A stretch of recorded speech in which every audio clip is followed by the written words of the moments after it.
मन्त्रीसँग प्रत्यक्ष प्रश्नोत्तर सम्बन्धी निर्धारित कार्यक्रमको लागि 1 घण्टाको समय निर्धारण गरिएको बेहोरा जानकारी गराउँछु।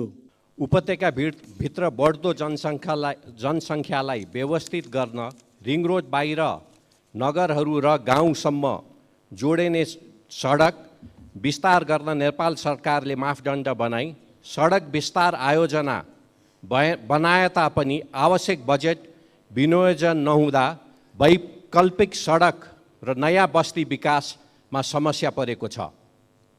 साथै उपत्यकाको 35% भूगोल ओकटेने ललितपुर क्षेत्र नम्बर 1 लाई जोड्ने 3वटा सडकलाई मुआब्जा र विस्तारको लागि बजेट विनियोजन नगरी विधेयक गरिएको छ। यी वैकल्पिक सडक र नयाँ बस्ती विकासलाई आवश्यक बजेट व्यवस्थापन गर्न सरकारको योजना के छ? मान्य उदय शमशेर राणाले भर्खरै राख्नुभयो। काठमाडौँ उपत्यकामा पूर्वाधार निर्माणका आयोजना कार्यान्वयनका लागि चालु आर्थिक वर्षको बजेट तथा कार्यक्रममा रकम विनियोजन गरिएको छ। ललितपुर क्षेत्र नम्बर 1 लाई जोड्ने विभिन्न सडकको विस्तार र जग्गाको मुआवजाका लागि आवश्यक बजेट व्यवस्था गर्न सरकारले ध्यान दिनेछ। उत्पादन, उत्पादकत्व र रोजगारी वृद्धि गरी अर्थतन्त्रको पुनरुत्थान तथा उच्च दिगो समावेशी आर्थिक वृद्धि हासिल गर्ने र समष्टिगत आर्थिक स्थायित्व कायम गरी लगानीको वातावरणमा सुधार गर्न सरकार क्रियाशील रहिआएको छ। सरकारले चालेका सुधारात्मक कदमबाट अर्थतन्त्र बिस्तारै लयमा फर्किन सुरु गरेको छ। नेपाल राष्ट्र ब्याङ्कले हालै प्रकाशन गरेको प्रतिवेदन अनुसार अर्थतन्त्रका सूचकाङ्कहरू सकारात्मक दिशातिर उन्मुख रहेका छन्। 2080 असार मसान्तसम्म शोधान्तर स्थिति 290 अरब 52 करोड रुपियाँको बचतमा रहेको छ। विदेशी विनिमय सञ्चिति गत वर्षको यही अवधिको तुलनामा 26.6% वृद्धि भई 1539 अरब 36 करोड रुपियाँ पुगेको र यसले करिब 10 महिनाको वस्तु तथा सेवाको आयात धान्न पुग्ने अवस्था रहेको छ। विप्रेषण आयमा रेमिटेन्समा 21.2% वृद्धि भई 1220 अरब 56 करोड पुगेको छ। वैदेशिक लगानी प्रवर्धन गर्न नीतिगत र संस्थागत सुधार गर्दै वैदेशिक लगानीको स्वीकृति प्रक्रियालाई सहजीकरण गर्न थ्रेसहोल्ड घटाउने लगायतका कार्य अगाडि बढाइएको छ। जग्गाको कित्ताकाट पूर्ण रूपमा खुलाउने निर्णय भएको र यही भाद्र 11 गते मात्रै नेपाल राष्ट्र ब्याङ्कले लचिलो बजार नीति अनुसार चालु पुँजी कर्जा सम्बन्धी मार्गदर्शन संशोधन गरेको छ। उत्पादनमूलक उद्योगका लागि 3 करोड रुपियाँसम्म कर्जा उपयोग गर्ने ऋणीलाई चालु पुँजी कर्जा सम्बन्धी मार्गदर्शन लागू नहुने भएको छ। ब्याङ्कहरूले उद्योग व्यवसाय वा कम्पनीहरूको सञ्चालन चक्र लगायतका आधारमा अधिकतम वार्षिक कारोबारको 50% सम्म चालु पुँजी कर्जा दिन सक्ने व्यवस्था भएको छ। यसबाट उद्योग व्यवसाय क्षेत्रलाई प्रत्यक्ष लाभ हुनुको साथै आन्तरिक लगानी, उत्पादन वृद्धि र बजारमा आर्थिक गतिविधि बढ्नमा सहयोग पुग्ने विश्वास गरिएको छ। यसमा हामी सबैको लामो समयदेखि जुन चासो र चिन्ता थियो त्यसलाई अधिकतम सम्बोधन गर्ने कोसिस भएको छ। निकट भविष्यमा हुने मित्र राष्ट्र चीनको भ्रमण दुई देशबीचको ऐतिहासिक सम्बन्धलाई थप उचाइमा पुर्याउँदै नेपालको सामाजिक आर्थिक विकासका लागि चीन नेपाल सम्बन्धलाई नयाँ गति दिने दिशामा केन्द्रित रहनेछ। भ्रमणका क्रममा यसअघि भएका सम्झौता र समझदारीहरूको कार्यान्वयनमा जोड दिइनेछ। नेपाल र चीन बीचको आर्थिक तथा व्यापार सम्बन्धलाई थप सधन बनाउने, दुई देशबीच रहेका सीमा नाकाहरूको सञ्चालनलाई प्रभावकारी बनाउने र नयाँ नाकाहरू खोल्ने विषयहरू पनि भ्रमणका क्रममा कार्यसूचीमा रहेका छन्। यसैगरी सडक, ऊर्जा, कृषि, विज्ञान तथा प्रविधि तथा व्यापार र विकास सहायता क्षेत्रमा कनेक्टिभिटी, कृषि, शिक्षा र स्वास्थ्य क्षेत्रका रूपान्तरणकारी परियोजनाहरूमा चीनको सहयोग विस्तारको विषय समेत प्राथमिकतामा रहनेछ। माननीय श्री ईश्वरी देवी नेउपाने। नम्बर 1, सम्मान्य प्रधानमन्त्रीज्यू, शासन विधि र पद्धतिको हो कि व्यक्तिको? विधि र पद्धतिको हो भने व्यक्ति परिवर्तनले खासै असर नराख्नुपर्ने हो। तर हाम्रोमा विधि पद्धति अवलम्बन भन्दा मन्त्री या कर्मचारी परिवर्तन गरेर नै शासन सुशासन ल्याउन देखाउन खोजेको जस्तो देखिन्छ। यसमा प्रधानमन्त्रीजीको धारणा के छ? नम्बर 2, 131 भाषाभाषी 142 जात जाति बसोबास गर्ने हाम्रो सुन्दर देश नेपाल, यो हाम्रो पुँजी हो, यसलाई बचाएर राख्नु हाम्रो कर्तव्य पनि हो। सयौँ थुङ्गा फुलका हामी एउटै माला नेपाली, यसमा मेरो अटल विश्वास छ। वरिय राजनीतिको सैद्धान्तिक वकालत गर्ने पार्टीको नेता सम्माननीय प्रधानमन्त्रीज्यूको अभिव्यक्ति हामीले जितेमा जातीय राज्य उपलब्ध गराउनेछौँ भन्ने भनाइ संविधान विपरीत भएन? कतै यस्तो अभिव्यक्तिले जातीय द्वन्द्व बढाउने त होइन? नम्बर 3, म सुदूरपश्चिमवासी हुँ। सुदूरपश्चिम सरकार आफ्नै भवनबाट कार्य सञ्चालन गर्न कहिलेदेखि पाउँछ? धन्यवाद। लोकतान्त्रिक विधि र पद्धतिको विकास मार्फत सामाजिक न्याय र सुशासन सहितको समृद्धि हासिल गर्ने दिशामा सरकारका सबै क्रियाकलापहरू केन्द्रित रहेको कुरा म जानकारी गराउन चाहन्छु। सरकार विधिको शासनमा पूर्णतः प्रतिबद्ध रहेको स्पष्ट गर्दछु। बहुजातीय बहुसांस्कृतिक विविधता बोकेको नेपालमा सदियौँदेखि विभिन्न जात जाति वर्ण धर्म र संस्कृतिका जनताहरू आपसी सहकार्य सम्मान र गहिरो सद्भावका साथ मिलिजुली बस्दै आएका छन्। अनेकतामा एकता नेपाली मात्रको विशिष्टता र नेपाली समाजको आधारभूत चरित्र पनि हो। सबैको सहअस्तित्व कायम गर्दै मौलिकताको संरक्षण र सम्वर्धनमा नै हाम्रो राष्ट्रिय एकता दिगो दरिलो भई साँचो अर्थमा राष्ट्रियता बलियो हुनेछ। नेपालको कानुनले हरेक व्यक्ति र सम्प्रदायलाई अरूको धर्म संस्कृति र आस्थामा चोट नपुर्याई आफ्नो धर्म संस्कृतिको पालना गर्ने स्वतन्त्रता प्रदान गरेको छ। अत परापूर्व कालदेखि यहाँ कायम रहिआएको सामाजिक एकता सद्भाव र सामाजिक सहअस्तित्वमा खलल पुर्यान पार्ने कुनै पनि किसिमको कार्य हुन नदिन सरकार दृढ छ, स्पष्ट पनि छ। सामाजिक सद्भावमा खलबल पार्ने वा एक अर्काको संस्कृति र धर्म विरुद्ध हुने द्वेषपूर्ण अभिव्यक्ति र कार्यलाई सरकारले कुनै हालतमा छुट दिन सक्दैन। नेपालको संविधानको पूर्ण पालना गर्नु हामी सबैको साझा दायित्व हो। मैले पहिचानको कुरा गर्दा या कुनै कुरा गर्दा अरू कसैको पहिचान आस्थामाथि कुनै खालको विभेद नगर्ने कुरा पनि म स्पष्ट गर्न चाहन्छु। सुदूरपश्चिम प्रदेशको राजधानी गोदावरीमा निर्माण गर्ने सन्दर्भमा जग्गा प्राप्ति लगायतका विषयमा प्रक्रियामा रहेको जानकारी गराउन चाहन्छु। यद्यपि सुदूरपश्चिममा अझै पनि राजधानीको जमिनको बारेमा अलिकति छलफल चलिरहेको जानकारी पनि मलाई प्राप्त छ। त्यसलाई समेत विचार गरेर यसको छिटै निष्कर्षमा पुर्याइनेछ। माननीय श्री ऐनबहादुर शाही ठकुरी। सम्माननीय प्रधानमन्त्रीको आसन्न चीन भ्रमणमा नेपालका उत्तरी सीमासँग जोडिएका नाकाहरू खोल्ने एजेन्डामा मुगुको नाक्चा लाग्न छ कि छैन?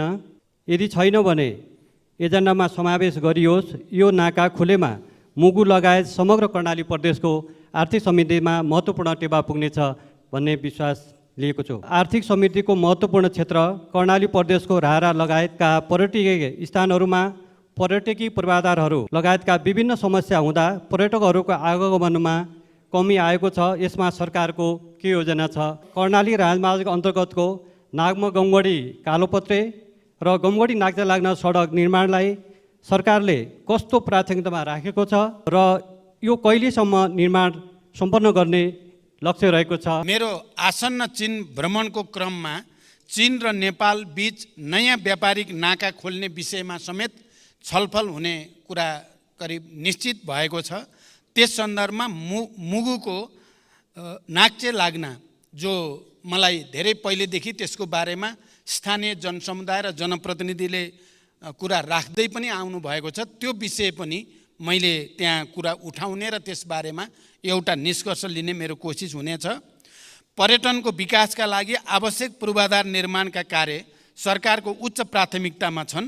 रारा लगायतका पर्यटकीय स्थलको विकासका लागि सङ्घीय स्रोतबाट सञ्चालन हुने कार्यक्रमका अतिरिक्त प्रदेश तथा स्थानीय तहबाट समेत आफ्ना कार्यक्षेत्रभित्र रही पूर्वाधार निर्माण तथा पर्यटन प्रवर्धनका कार्यहरू सञ्चालनमा रहेको जानकारी गराउन चाहन्छु। नागमा गमगढी र गमगढी नाक्चे लाग्न सडकलाई उच्च प्राथमिकतामा राख्दै हाल विभिन्न खण्डहरूमा कार्य भइरहेको जानकारी म यो सम्मानित सदनलाई गराउन चाहन्छु।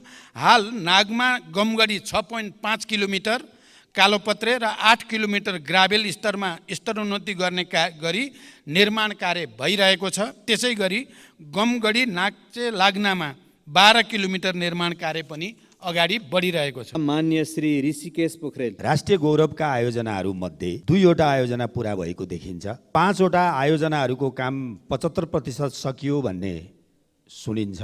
बाँकी 17वटाको अवस्था के हो र कहिले पुरा हुन्छ? प्रविधि, सिप र ज्ञान बिना दैनिक 2500 युवा विदेशिँदै छन्।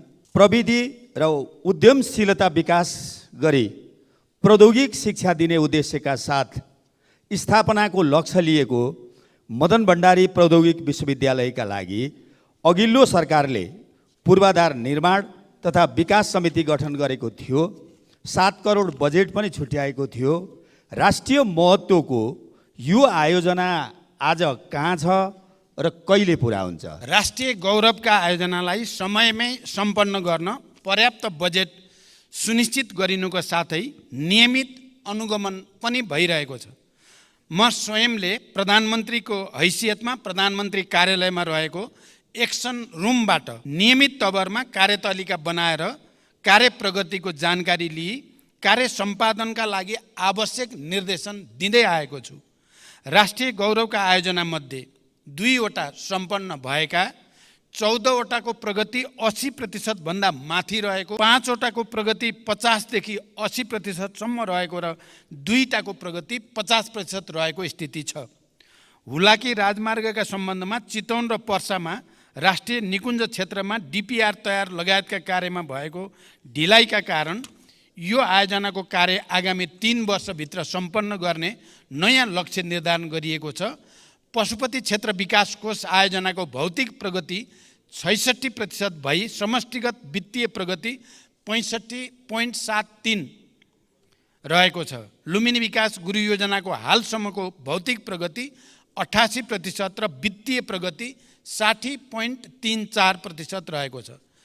निजगढ अन्तर्राष्ट्रिय विमानस्थल आयोजनाको प्रारम्भिक चरणको कार्यहरू मात्र भइरहेको र लगानी एवं निर्माणको उपयुक्त मोडालिटी भए पश्चात विमानस्थल निर्माण प्रक्रिया अगाडि बढाइनेछ। यस आयोजनाको लागि चालु आर्थिक वर्षमा रु 35 करोड विनियोजन भएको छ। मेलम्ची खानेपानी आयोजनामा श्रावण महिनामा आएको बाढीले पुनः हेडवर्क्स पुर्नुका साथै मेलम्ची बजारदेखि हेडवर्क्ससम्मको पहुँच मार्गमा क्षति पुगेको छ। मनसुन रोकिएको 1.5 महिनाभित्र क्षतिग्रस्त संरचनाको मर्मत सम्मार गरी मेलम्चीको पानी वितरणलाई सुचारू गरिने जानकारी गराउन चाहन्छु। सञ्चालनमा रहेका अन्य राष्ट्रिय गौरवका आयोजनाहरूलाई यथाशीघ्र सम्पन्न गर्न सरकारले जोड दिँदै आएको छ। 2077 साल साउन 12 गते मदन भण्डारी प्रौद्योगिकी विश्वविद्यालय विकास समिति गठन भएको हो। समितिको समयावधि 2 वर्ष रहेकोमा सो अवधि समाप्त भएकोले नयाँ गठन आदेश जारी गरी विश्वविद्यालयको आवश्यक पूर्वाधार तयार गर्ने लगायतका कामहरू अगाडि बढाइनेछ। यस विश्वविद्यालयलाई चालु आर्थिक वर्षमा रु 2 करोड बजेट विनियोजन पनि गरिएको छ। राज्यले 2063 साल जेठ 21 गते छुवाछुत मुक्त राष्ट्र घोषणा गर्यो। छुवाछुतलाई गैर कानुनी भने तापनि अहिलेसम्म जघन्य जातीय विभेद घटनाहरू भइरहेका छन्। सरकारले छुवाछुत उन्मूलन गर्ने जस्ता कदम चालिरहेको छ। सरकारले दलितहरूको न्यूनतम मानवाधिकार रक्षा गर्न के पहल गरिरहेको छ? जातीय विभेदका घटनाहरू प्रहरी प्रशासनले संवेदनशीलताका साथ उजुरी दर्ता नलिएको अवस्था छ। सरकारले यस्ता घटना न्यूनीकरण गर्नका लागि के योजना ल्याउँछ मेरो प्रश्न। र अर्को चाहिँ मेरो प्रश्न, बाँकेको बैजनाथ गाउँपालिका वार्ड नम्बर 3 मा सरकारले 2071 साल वैशाख 25 गते 9 बस्तामा औद्योगिक करिडोर क्षेत्र घोषणा गर्यो। बस्तीको बीचमा सरकारले औद्योगिक क्षेत्र घोषणा गर्दा त्यहाँ रहेका 390 घरधुरीमा जनताहरूको घरमा 338 बिघा भित्र जनताहरूको घर परेको छ। 100 बिघा जमिन त्यहाँ रहेका स्थानीयका नाममा ल्याउनु पर्ने जग्गा ल्याउनु पर्नेमा स्थानीय जनताको माग रहेको छ। 2028 सालदेखि बसोबास गरिरहेका जनतालाई लाल पूर्जा दिनुपर्ने र सोही ठाउँमा बस्ती व्यवस्थापन गर्न सरकारले के भूमिका खेल्नेछ? र स्थानीय सरकारले त्यस्ता त्यस क्षेत्रमा सडक, बत्ती, विद्यालय, मठ मन्दिर लगायतका संरचनाहरू बनाएको छ। त्यो बस्तीलाई सोही ठाउँमा सरकारले कहिलेसम्म व्यवस्थापन गर्छ? र मेरो अर्को प्रश्न, बाँकेको खजुरा गाउँपालिका वार्ड नम्बर 6 मा 2036 सालदेखि गिजेरा बस्ती बसिरहेको छ। सरकारले पटक पटक त्यस बस्तीलाई लाल पूर्जा दिने भनेर मौखिक प्रतिबद्धता जनाए पनि हालसम्म त्यहाँ रहेका जनताले लाल पूर्जा पाएका छैनन्। गिजेरा बस्ती सरकारको ऐलानी जग्गा र टन्डनको चिनी मिल रहेको क्षेत्रमा बसोबास गरिरहेका छन्। सरकारले बत्ती, पानी, विद्यालय लगायतका संरचना त्यहाँ पनि सबै ठाउँमा जनतालाई उपलब्ध गराएको छ। त्यस क्षेत्रका जनतालाई लाल पूर्जा कहिलेसम्म वितरण गर्छ सरकारले? र अर्को मेरो प्रश्न छ, सङ्घीय गणतन्त्र घोषणा भएको अवस्थामा सुदूरपश्चिम प्रदेशको राजधानी बन्छ वा बन्दैन? के यही हो गणतन्त्र? बन्ने भए कहाँ बन्छ? प्रदेश सभाबाट घोषणा भएको गोदावरी राजधानी बन्छ कि बन्दैन? बन्ने भए कहिलेसम्म बन्छ? किन घोषणा गरेको हिजो तपाईँहरूको पार्टी र एमाले पार्टीको संयुक्त घोषणा गर्दै आजसम्म किन मौन? जनता जान्न चाहन्छ। नेपालको संविधानले छुवाछुत तथा भेदभाव विरुद्धको हकलाई मौलिक हकको रूपमा सुनिश्चित गरेको छ। जातका आधारमा गरिने छुवाछुत तथा भेदभाव जन्य कार्यलाई गम्भीर सामाजिक अपराधको रूपमा लिँदै कानुन बमोजिम दण्डनीय हुने र त्यस्तो कार्यबाट पीडित व्यक्तिलाई कानुन बमोजिम क्षतिपूर्ति पाउने हकको प्रत्याभूति पनि गरिएको छ। सरकार यो मौलिक हकको पूर्ण कार्यान्वयनको लागि प्रतिबद्ध रहेको छ। यद्यपि मौलिक हकहरूको कार्यान्वयनका लागि सबै तहबाट अझै घनीभूत प्रयास पनि आवश्यक छ। यो समस्या देशको एउटा लामो सांस्कृतिक समस्या पनि भएको हुनाले यसको समाधानको निम्ति कानुनलाई प्रभावकारी कार्यान्वयनको निम्ति पनि सबै क्षेत्रको सहयोग अनिवार्य छ। जातीय विभेदका घटनामा प्रहरी प्रशासनले संवेदनशीलताका साथ उजुरी नलिएको भन्ने कुरामा सरकारको गम्भीर ध्यानाकर्षण भएको छ। यस्ता घटनाको छानबिन गरी दोषीलाई कारबाही गरिने र यस्ता घटना आगामी दिनमा हुन नदिन सरकारको गम्भीर ध्यान रहेको जानकारी गराउन चाहन्छु। दोस्रो, बाँके जिल्लाको साबिक नौबस्ता क्षेत्रको 525 बिघामा औद्योगिक क्षेत्र घोषणा भइसकेको र त्यहाँ बसोबास गर्दै आएका स्थानीयवासीहरूको उचित व्यवस्थापन लगायतका समस्या समाधानका लागि सम्बन्धित स्थानीय प्रशासन लगायत विभिन्न निकायबाट पहल भइरहेको छ। उक्त क्षेत्रका प्रभावित जनसमुदायहरूको समस्यालाई व्यवस्थापन गरी औद्योगिक क्षेत्रको विकास कार्य अगाडि बढाइने जानकारी गराउन चाहन्छु। यस सम्बन्धी समस्या समाधान गर्न भूमि व्यवस्था, सहकारी तथा गरिबी निवारण मन्त्रीको संयोजकत्वमा समिति गठन गरेको र समितिले काम अगाडि बढाइरहेको जानकारी पनि गराउन चाहन्छु। तेस्रो, बाँकेको खजुरा गजुरा 6 गिजेरा बस्तीका सन्दर्भमा भूमि सम्बन्धी ऐन 2021 को दफा 12 को समितिको प्रतिवेदन, भूमि व्यवस्थापन तथा अभिलेख विभागको निर्णय बमोजिम गिजेरा खाँडसारी मिल्स प्राइभेट लिमिटेडका हदबन्दी भन्दा बढीका जग्गाहरू जफत गरी नेपाल सरकारका नाममा कायम गर्न र जफत गरिएका जग्गामा रहेको अतिक्रमण हटाउन 2080 जेठ 8 गते निर्णय भई कार्यान्वयनमा रहेको जानकारी गराउँदछु। उक्त क्षेत्रमा बसोबास गर्दै आएका भूमिहीनलाई जग्गा उपलब्ध गराउन भूमि समस्या समाधान आयोगले कार्य अगाडि बढाइरहेको जानकारी पनि म गराउन चाहन्छु। सुदूरपश्चिम प्रदेशको राजधानी गोदावरीमा निर्माण गर्ने सन्दर्भमा जग्गा प्राप्ति लगायतका विषय प्रक्रियामा रहेको जानकारी मैले अघि नै गराइसकेको छु।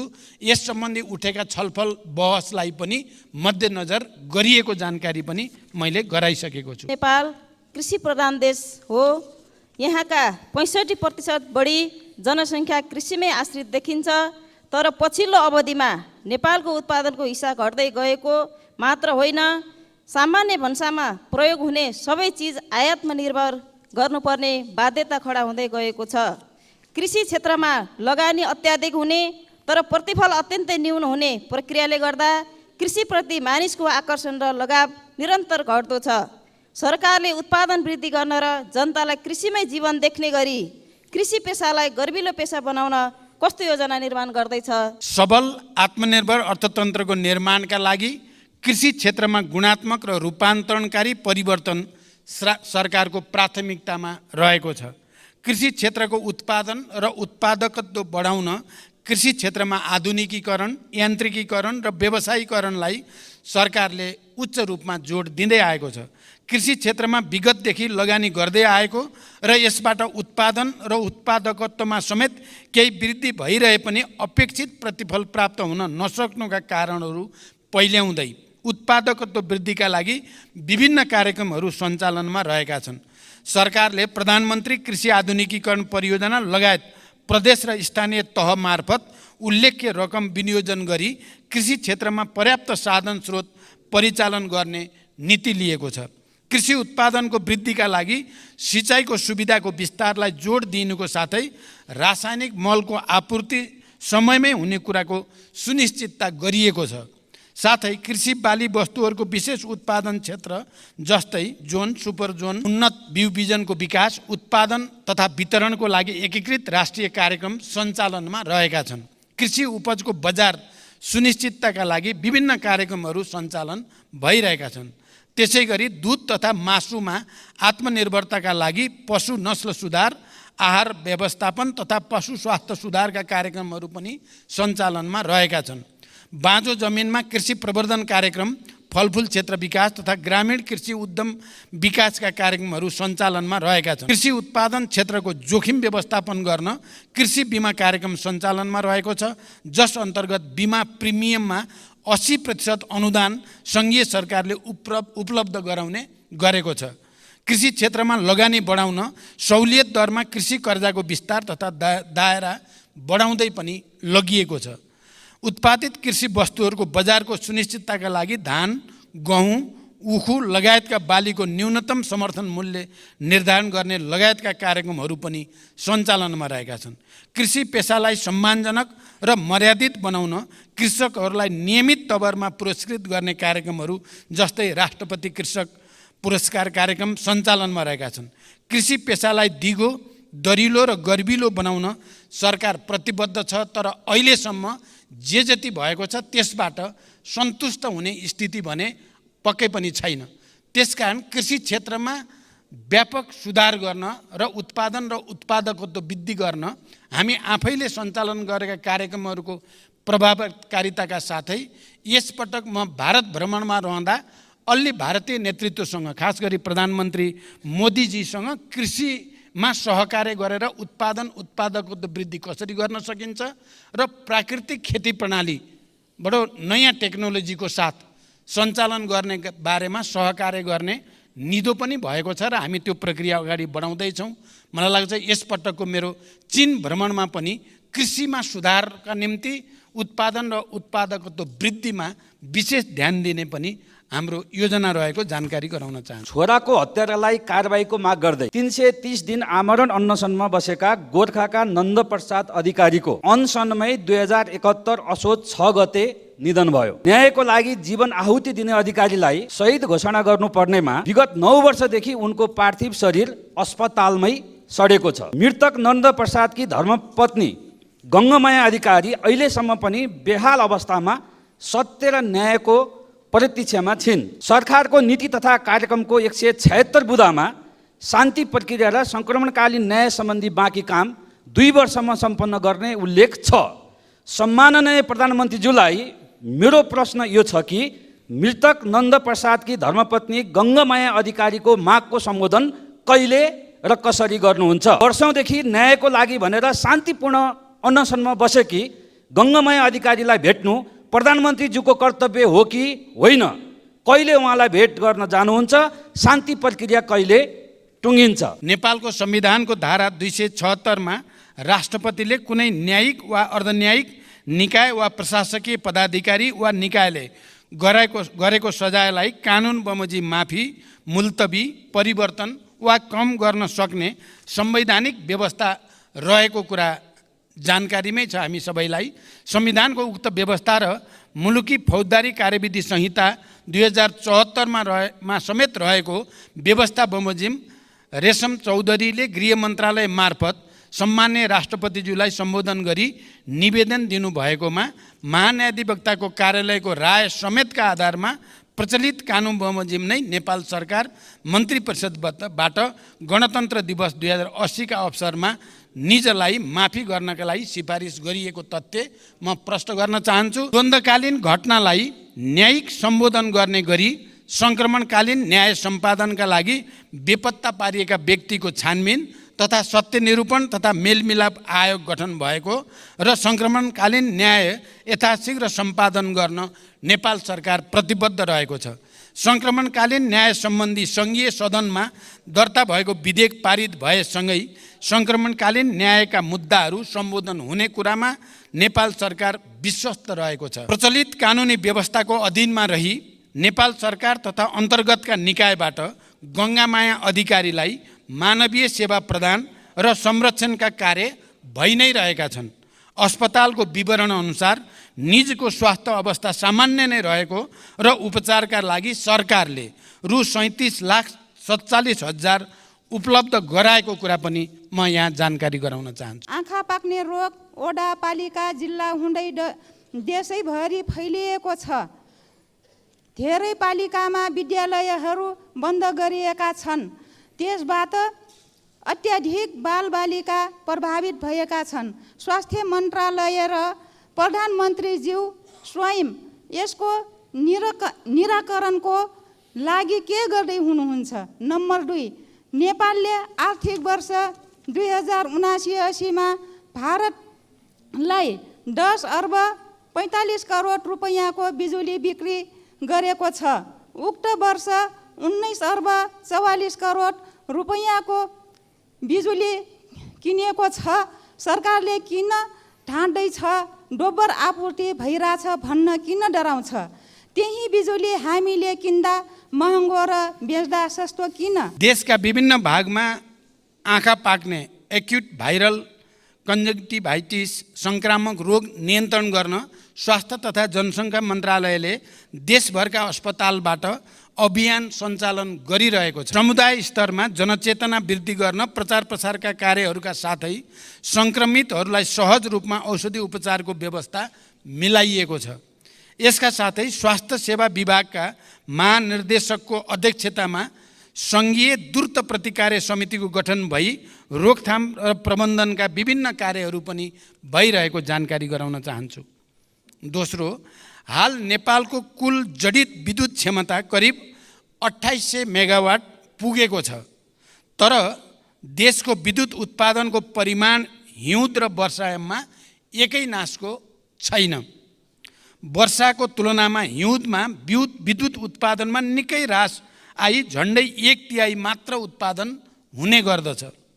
हाल विद्युत उत्पादन र मागको आधारमा विद्युतको निर्यात र आयातको व्यवस्था मिलाउने गरिएको छ।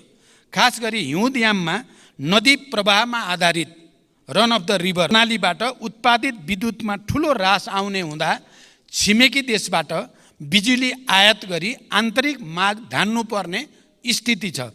आगामी केही वर्षभित्रै विद्युतमा आत्मनिर्भर हुने उद्देश्यले स्वदेशमै पर्याप्त बिजुली उत्पादन गर्न विभिन्न स्तरका आयोजनाहरूको निर्माणलाई अघि बढाइनुको साथै विद्युत प्रसारण तथा वितरण प्रणालीको कामलाई पनि विस्तार गर्दै लगिएको छ। अहिले विद्युत आयात निर्यातको दर दैनिक रूपमा प्रतिस्पर्धा गरी तय हुने गरेको छ।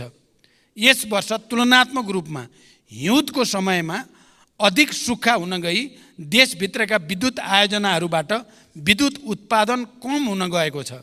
अघिल्लो आर्थिक वर्षमा नेपाल विद्युत प्राधिकरणले 1854.5 गिगावाट आवर विद्युत र रु 18 अर्ब 54 करोडमा आयात गरेको थियो भने नेपालबाट 1333 गिगावाट आवर विद्युत निर्यात गरी रु 10 अर्ब 43 करोड आम्दानी गरेको थियो।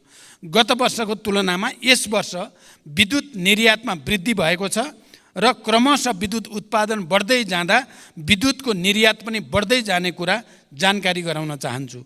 रुस र युक्रेनको युद्धका कारण कोइलाको आपूर्ति असहज भई छिमेकी देशमा विद्युतको उत्पादन लागत बढ्न गएकोले पनि स्वदेशमा विद्युतको उत्पादन कम हुने समयमा आन्तरिक माग पुरा गर्न प्राधिकरणले केही महँगो मूल्यमा बिजुली आयात गर्नु परेको कुरा पनि म यहाँ स्पष्ट गर्न चाहन्छु। शिक्षाको लागत क्रमशः घटाउँदै गएर निशुल्क पार्नुपर्नेमा यो सरकारले त शुल्क झन् बढाइरहेको देखिन्छ।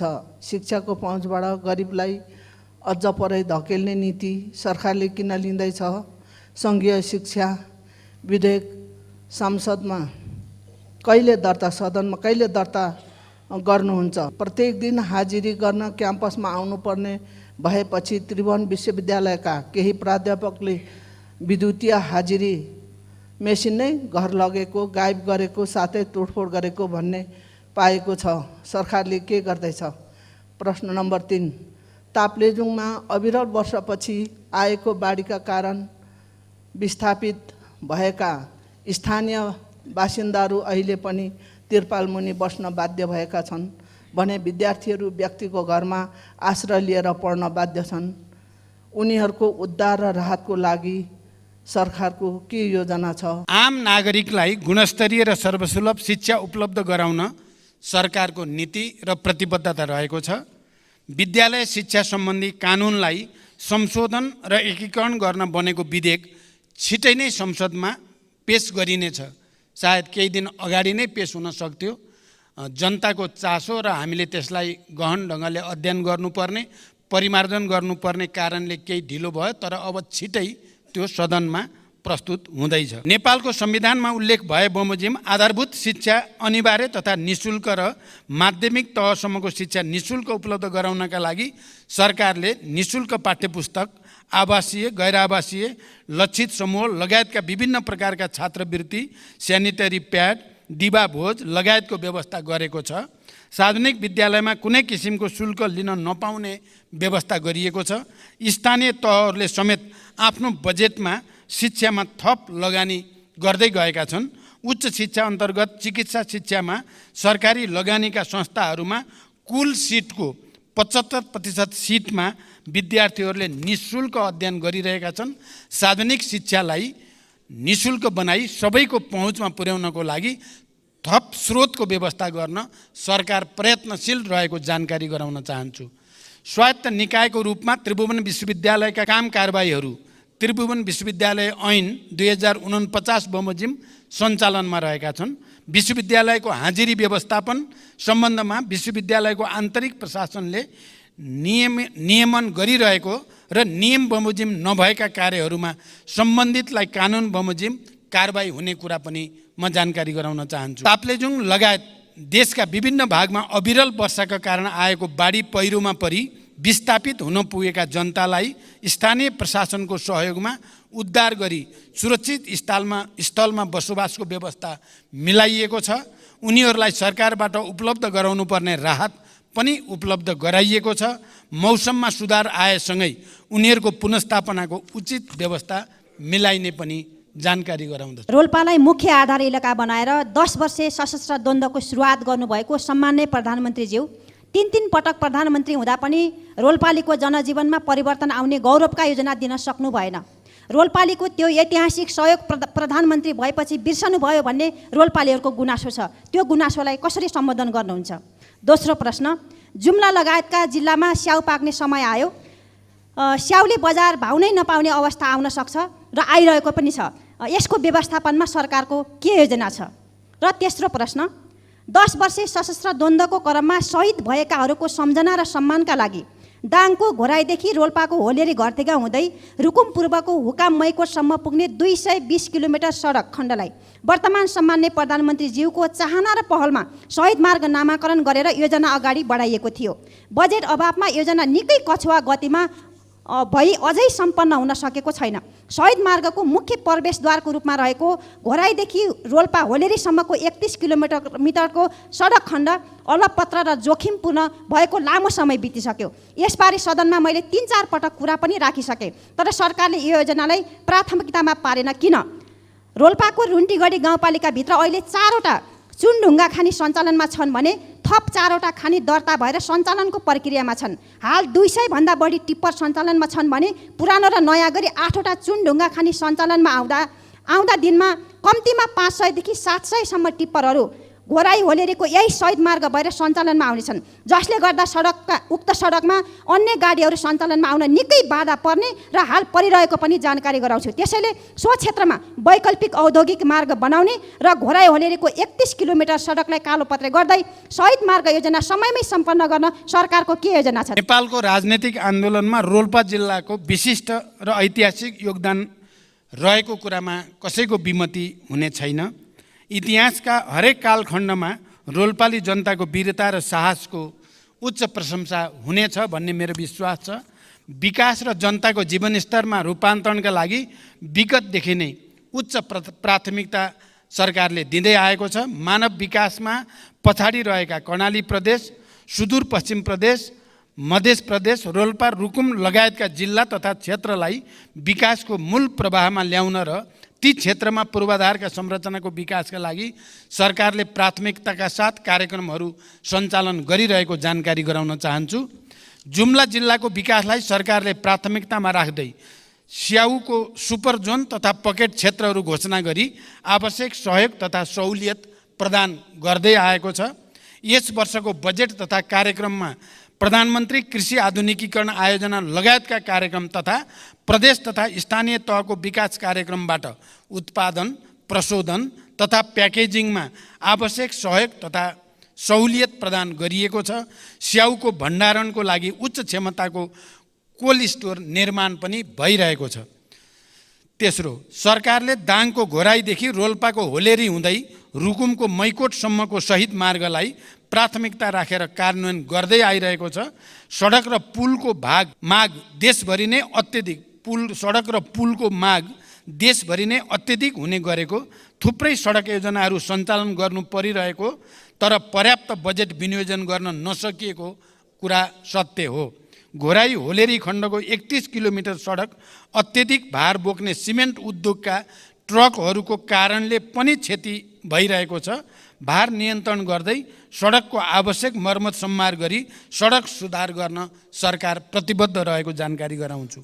घोराई होलेरीको वैकल्पिक सडक बनाउने सुझावका विषयमा आगामी दिनमा छलफल गरी आवश्यक कार्य अगाडि बढाइनेछ। यही रोस्ट्रमबाट केही समय अगाडि भुटानी शरणार्थी प्रकरणमा यो त ट्रेलर हो, पुरा फिल्म गजब आउँछ भनेर भन्नुभएको थियो।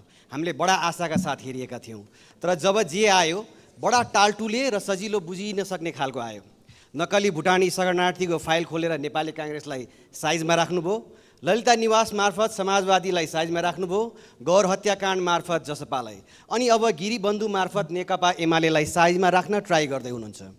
आफ्नो कुर्सी बलियो बनाउन यो राजनीतिक दाउपेच नगरेर कामले जनताको मन जितेर आफ्नो प्रधानमन्त्रीत्वको आयु लामो बनाउन सकिँदैन थियो होला?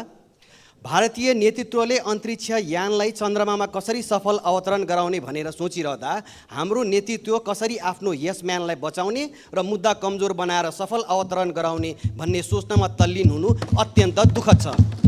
यताको अनुसन्धान अधिकारीलाई उताको कर्मचारीलाई यता अवतरण गराउने व्यस्त हाम्रो नेतृत्वबाट सुशासनको आशा कहिले गर्ने होला? छिमेकीले चन्द्रमामा यान पठाउँदा मेरो देशले खाडीमा जवान पठाउन बाध्य छ।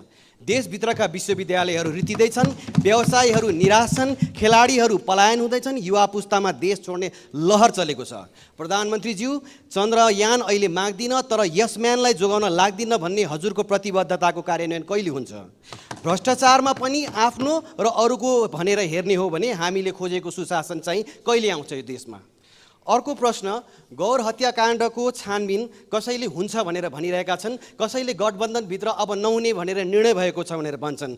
प्रधानमन्त्रीज्यू, यो सदनलाई जानकारी गराइदिनु होला, यो छानबिन हुन्छ या हुँदैन? मेरो नेतृत्वमा सरकार गठन भएदेखि आजका दिनसम्म मैले सामाजिक न्यायको प्रत्याभूति, सुशासनको सुनिश्चितता र सार्वजनिक सेवा प्रवाहमा सुधारलाई मुख्य प्राथमिकतामा राख्दै आएको छु र यी कार्यहरूबाट एउटा सन्देश आम जनतामा प्रवाहित भइ पनि रहेको छ।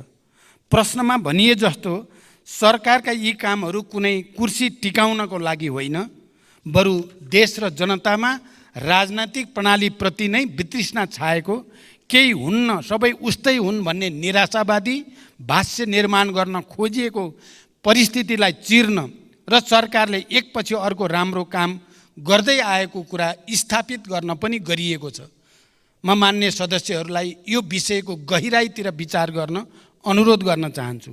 भुटानी शरणार्थी प्रकरण लगायतका सबै घटनामा राज्यले दबाब रहित तरिकाले निष्पक्ष छानबिन अघि बढाएकै कारण अहिले जनतामा सुशासन सम्भव छ भन्ने एउटा नयाँ आशा पलाएको हो भन्ने कुरा पनि म स्पष्ट गर्न चाहन्छु। अहिले त्योसँग सम्बन्धित विषयहरू अदालतमा रहेको र अदालतले उचित फैसला गर्ने विश्वास म व्यक्त गर्न चाहन्छु। वर्तमान सरकारले भ्रष्टाचार विरुद्ध शून्य सहनशीलताको नीतिलाई राज्यका तीनै तहमा कडाइका साथ कार्यान्वयन गर्दै आएको छ। यस अवधिमा सार्वजनिक प्रशासनलाई स्वच्छ, सक्षम, निष्पक्ष, पारदर्शी र व्यावसायिक र जवाबदेही बनाउँदै भ्रष्टाचारलाई कडाइका साथ नियन्त्रण गर्न सरकारले विभिन्न नीतिगत तथा कानुनी तथा संस्थागत सुधारलाई अघि बढाएको छ। मान्य सदस्यले भनेको जस्तो कसैलाई पनि बचाउने या कसैलाई पनि अप्ठ्यारोमा पार्ने नियतले कुनै पनि काम गरिएको छैन। जसरी कतिपय सन्दर्भमा मिडियामा आउने गरेको भन्दा ठिक विपरीत मैले दोषी कोही पनि नछुटोस्, निर्दोष कोही पनि नपरोस् भन्ने सिद्धान्त अनुसार नै प्रहरी प्रशासनलाई निर्देशन दिएको र मैले यतिसम्म पनि भनेको छु कि यदि अनुसन्धानको क्रममा प्रधानमन्त्री नै आउँछ भने पनि छोड्न आवश्यक छैन। मेरो पार्टीको कुनै नेताको त के कुरा भन्ने कुरा पनि मैले सार्वजनिक रूपमा भन्दै आएको म जानकारी गराउन चाहन्छु। सबै किसिमका भ्रष्टाचारलाई तथ्य र प्रमाणको आधारमा अनुसन्धान छानबिन गरी दोषीलाई कानुनको दायरामा ल्याउन सरकार अहिले पनि उत्तिकै प्रतिबद्ध छ। भ्रष्टाचारको मामिलामा यो आफ्नो या यो पराए भनेर सरकारले कसैलाई विभेद गरेको छैन, गर्ने पनि छैन। कानुनी समानताको सिद्धान्तलाई सरकारले पूर्णतः आत्मसात गरेको छ, गरिरहनेछ।